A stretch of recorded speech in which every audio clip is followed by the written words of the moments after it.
So chemical reactions rarely occur as they're written. Let's take an example or an analogy here. So I said 2 H2s plus O2 gives me 2 waters. And let's just say that these 2 plus that 1 is going to make something.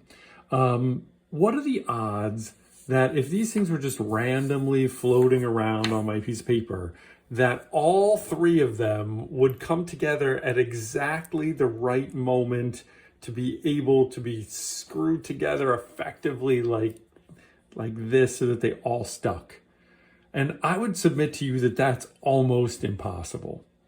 That the more likely scenario is that the 3 of them are just bouncing around, right? And then these 2 might be able to be put together.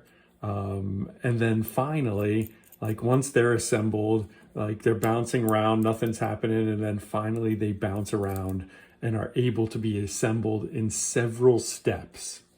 And these steps are going to be called a reaction mechanism. So in this case, we've got some possibilities.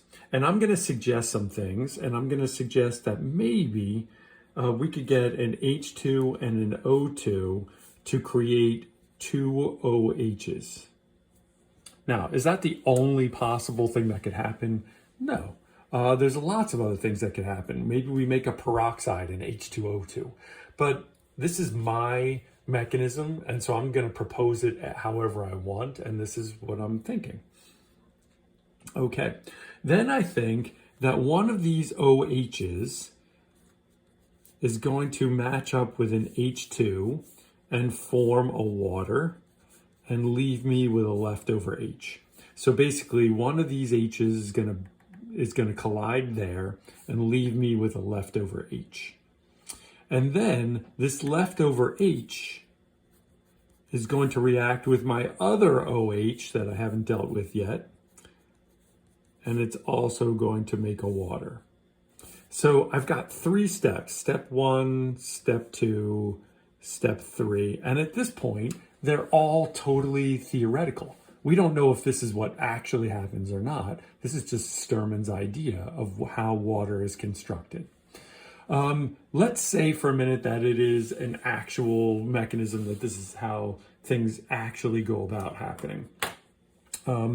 Then I can say that if I look at these guys, that I've got, oops, this was supposed to be oh no, I did it right.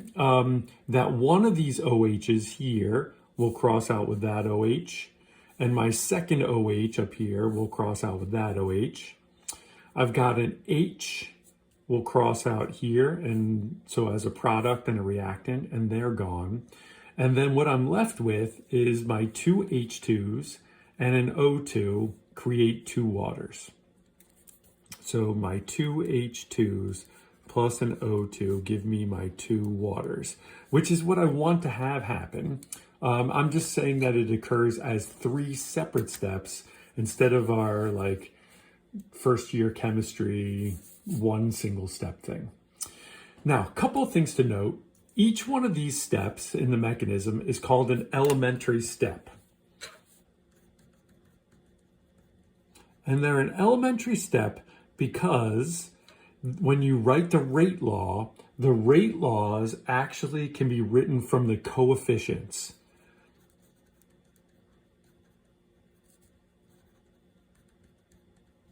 Written from the coefficients. Now, in an earlier video, I said that rate laws are determined experimentally. That the only way you figure out what those rate law exponents are, what the order is by doing some experiments and figuring out what's going on. If I write my mechanism correctly, then I could say, well, like the coefficients in here, like these are all 1s except for this 2 up here, that those 1s would all be the correct powers. Okay, another thing to point out is that these things that I crossed out, they never made it in the final experiment or the final reaction. And so they get a special name. Those things are called intermediates. They're intermediates because they are produced during the mechanism and then later destroyed. So they are made and then quickly used up. And they will not appear in the final reaction. They also cannot appear in your rate law. Okay? The only things that can occur in a rate law are your reactants. And we'll come back to that later. So the next question we need to ask here is, are all three of these steps equally fast?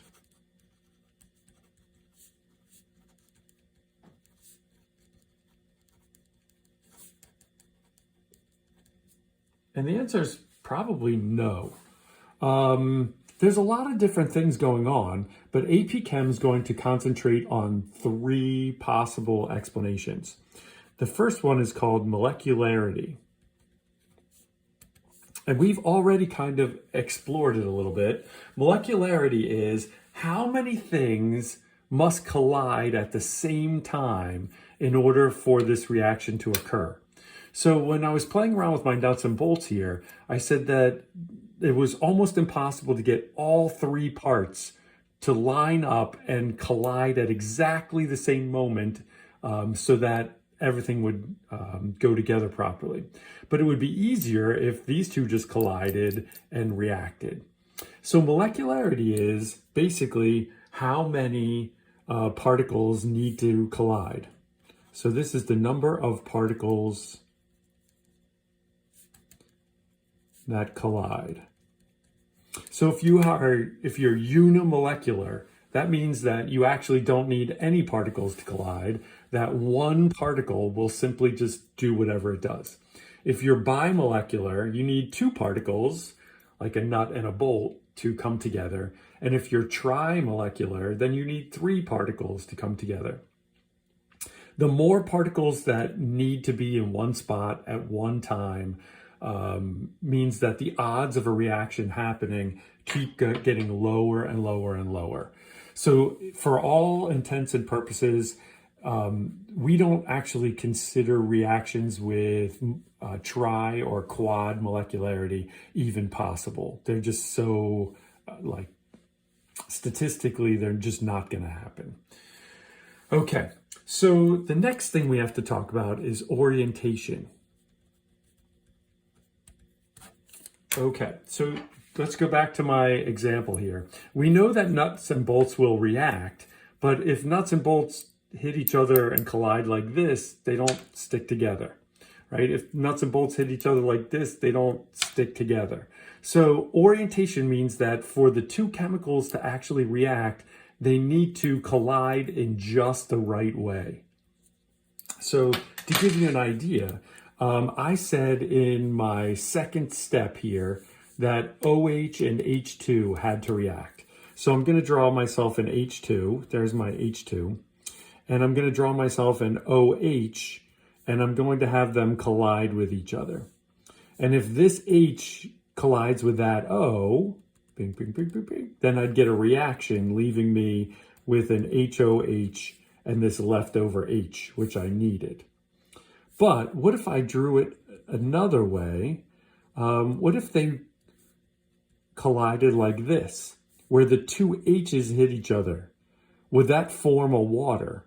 And the answer is no. Like, if the two H's hit each other, they might knock each other loose, or I could form an H3 and a single O, but none of those are going to be like very fruitful.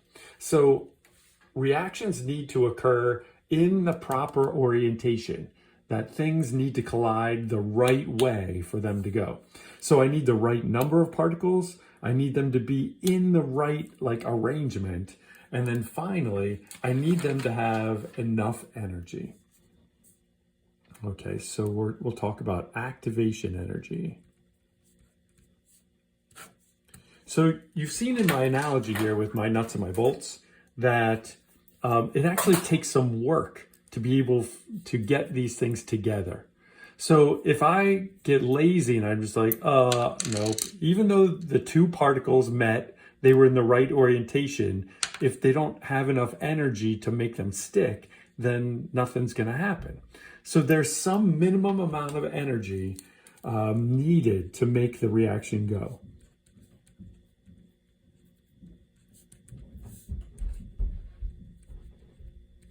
To complete the reaction. Like so. So we have three things that are going to determine if reactions occur.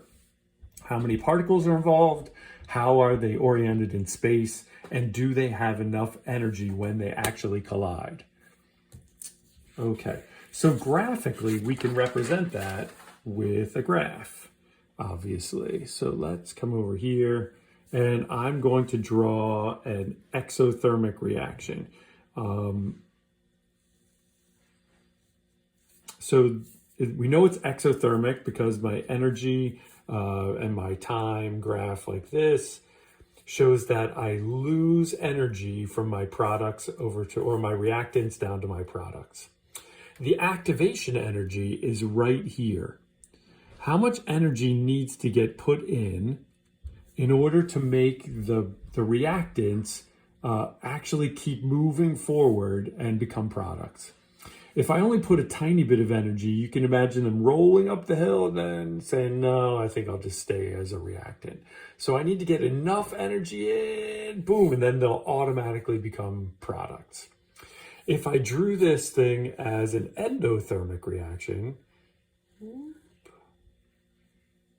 like so, now my activation energy is all the way here. That I need to put in a ton of energy to get my reactants to get over this hill and become products and become there. Okay, so this is called my activation energy. Now the question is, like, how do you get that activation energy? So the next thing we need to talk about is that temperature is a measure of kinetic energy of particles, is a measure of their speed, effectively. If we were in a physics class, I'd be a little more careful with my language here, but for now, let's just say that this is a true statement. And then we're going to take a look at the distribution of particles. So if I gave you a temperature and I wanted to know how many particles had a particular kinetic energy, you would find out that the particles actually are not all having the same kinetic energy, but that there's a spread of kinetic energies. The same way that if I said, look, I'm going to teach you all kinetics, and then we're going to take a test, that we would get a normal distribution of particles that each got a different grade on the test. And I'm saying the same thing here, that if I gave the same temperature to a set of particles, that some of them would move slower than other particles that were moving faster. But on average, their average kinetic energy would be this value, and that would be a measure of what the temperature of the whole system was.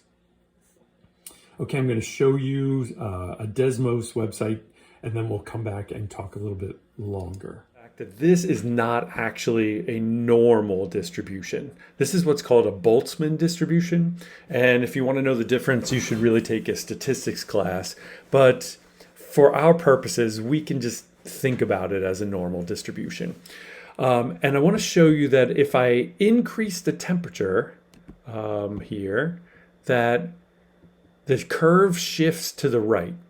That's because as I increase the temperature, the average particle speed becomes faster and faster. If I make things colder, the average particle speed gets slower and slower. Why is it that the number of particles keeps getting higher? Well, that's because the area underneath this curve here is equal to the total number of particles. Okay, another way you could think about it is, look, if there are only 600 points on a quiz, so I'm given 600 points on a quiz, everyone in the class has to be spread out between 0 and a score of 600. But if I give a quiz that has, say, 1,000 points on it, Now the class is spread out between 0 and 1,000. And so the people on the average here, there's just fewer people because you have more of a spread. Okay, so let's set this thing up here. And you'll see that the Desmos has put in an activation energy line, meaning that the collision will happen if particles have a speed above this minimum speed. And you'll also notice that this shaded area represents the particles that, when they collide, will actually react. So this reaction at this temperature would be very slow because I'd say 90% of the particles over here don't have enough energy to react, but only this small amount. So there's a couple things you could do. One is we could raise the temperature, because as I raise the temperature, I get more and more particles that have sufficient energy to make a fruitful collision. Or the other thing I could do if I lower my temperature again is to lower the activation energy. If I make my activation energy like only at a speed of 400 meters per second, now more particles are able to do that. The same way, like an analogy, say you want to get into a university, you could say, well, look, if I want to increase my odds of getting into university, I can either choose a university that is not as picky, that's got a lower score that I need to get in, or if I want to get into a really, that's not what I wanted to do. If I want to get into a school that is really selective and only takes a small number of people, well, then I need to put in more energy so that my scores wind up being in this upper region. Okay, we're going to continue onward and keep talking about reaction mechanisms. So we left off talking about the fact that there are three things that influence the rate of a reaction. How many particles are involved, the kinetic energy of those particles, and the orientation. There's not much we can do about molecularity. We don't have much control over that. If three particles need to hit each other, then three particles need to hit each other. You can't really influence that. Kinetic energy, we can influence by just changing the temperature of the reaction chamber. So if we need more kinetic energy to make a reaction happen, we'll just heat everything up. So we have control over that. We can make things happen. Then the last thing is orientation. Like, can we really influence the way that the particles hit each other? They're just like rotating in space all the time. And the answer is yes, we can, by using a catalyst. In bio, you probably talked about enzymes, things that basically latched on to other chemicals and then aided their reaction. So catalysts work, in chemistry at least, by forcing particles. They grab onto particles and they'll grab onto them in a way that orients them so that there's a greater chance that a reaction will happen. So for instance, like before, I said that I needed that OH to hit the other H2. So let's say I have a catalyst surface, catalyst here, and this catalyst is able to hold on to the H's of OH's. Now, what that does is it basically makes it more likely that H2s that come in will hit the O side of the OH instead of the H side. So orientation can be influenced using a catalyst. The other thing that a catalyst does is that it actually holds on to that particle. So have you ever heard somebody say look, I want to beat this person up, so I'll hold them, you hit them. Basically, this catalyst doing the holding, it's allowing the collision to be more fruitful. So think of it this way. If I just had a random H2 banging into an OH, when they hit each other, it's likely that they'll separate after they hit. But if I put a catalyst right here and locked them in, now when this collision occurs, the OH is locked in place. And so now it's more like a hard hit. And it's more likely that the energy will be sufficient to make that occur. Okay, so we've talked about catalysts, we've talked about orientation and kinetic energy, and I want to go backwards for a second and ask a question about my earlier rate and mechanism. So in here, I had two intermediates, my OH and my H's. Do I have any catalysts in here? And a catalyst will be seen if a catalyst begins as a reactant in the very first step and then gets spit out as a product in the end. Okay, so if you have something that is added as a reactant, and it can actually occur inside here as an intermediate as well, but the important thing is it must be produced unchanged in the final reaction. So a catalyst would occur if I put it in, things happen, and the catalyst comes out without having anything different with it. All right, I'm gonna write in my my mechanism one more time. So I said that I thought things would look like this.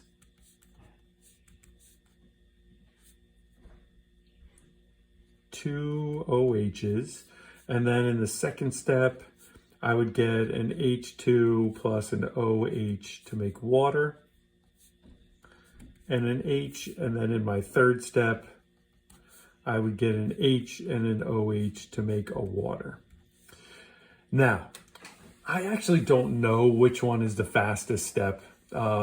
These steps are all bimolecular. They each involve two things, right? I'm thinking though that this first step, the H's and the O's could pretty much collide in any orientation. But here, I've already said that this H has to collide with that O, and this H has to collide with that O. So now we have an orientation thing. I'm going to go with the fact that this H2 is heavier and say that it is the slowest of the three steps, because they're not all going to occur at the same time or at the same rate. So let's figure that one out. And then let's say that this one is like a medium speed and this one is a medium speed. And I'm going to throw in some numbers. I'm going to say that it takes 600 seconds for this second step to occur. And this one is 1 second, and this one is 1 second. And I'm completely making this stuff up, but I'm doing it to prove a point. So if we looked, we would say that this reaction occurs, and 2 H2s plus O2 goes to 2 waters. And that took 602 seconds for that to occur. But of this 602 seconds, almost all of it was due to step 2. So the slowest step is always going to absolutely determine how quickly the reaction occurs. So our rate equations, which always look like this, like A and B, are always determined by the slowest step. They must model that slowest step. So in this case, my rate equation is going to be equal to some constant times H2 times the concentrations of OHs. And they would be to the first power. And you should pause for a second and say, well, Sturman, why are you using the coefficients? I thought we had to determine them experimentally. And the answer is that since this thing is in a mechanism, it is an elementary step. So in a mechanism, elementary steps, their coefficients will work in their rate equations. But there's another rule which is going to get violated here, which is that rate equations can only involve reactants. And this is an intermediate. You are not allowed to put an intermediate into a reaction equation. So now we have another issue we need to deal with. How do I get that intermediate out? So before I move on, I want to say that AP rarely these days puts you in a situation where you will have an intermediate in your rate equation. So generally, this is not an issue on a test. But there are some weird things that we're going to need to do in order to get out of that. So I'm going to rewrite here. We've got my last piece of paper is going to show us that we've got H2 plus O2 goes to 2 HOs. H2 plus OH goes to, and H plus OH goes to H2O. Okay. Now, in order to get out of this hole, there's a couple of things that College Board could do. And the first one that they're likely to do is to actually say that this first step here is not a single direction reaction, but that it actually occurs in both reactions and is at equilibrium. Now, we haven't talked about equilibrium yet, but equilibrium for now just means that the rate of reaction going forward is equal to the rate of reaction going backwards, meaning these H's and these O's form OHs at exactly the same rate that OHs are falling apart to recreate their products, or their reactants in that case. Okay, this then can be treated as an equal sign. So I can then say two OHs are equal to an H2 plus an O2. Or if I wrote my rate equation, this thing would be OH squared, and that my rate equation going the other direction would be K H2 O2. Okay, so I can set these two equal, and I can say K OH squared equals K H2 O2. My K's are going to cancel, and I can say that my OH concentration is actually equal to the square root of all this mess, or H2 to the 1/2 power, and O2 to the 1/2 power. And at this point, you're thinking like, Sturman, what is all this? So remember, I was left with this really bizarre rate equation earlier where I said that I had this as my rate equation, but that OH was illegal.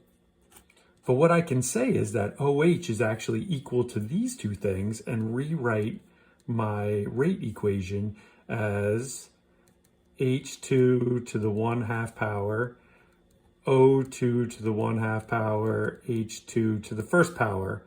Or I can condense that thing and just say that my rate is equal to H to the 3/2 power, O2 to the 1/2 power.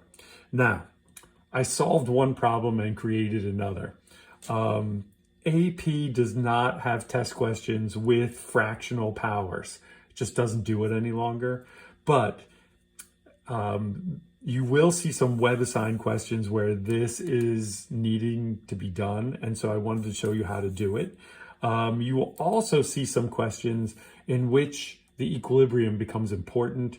It just won't work out to be this bizarre. You'll generally get whole numbers. All right, that's where I'm going to end it, and good luck.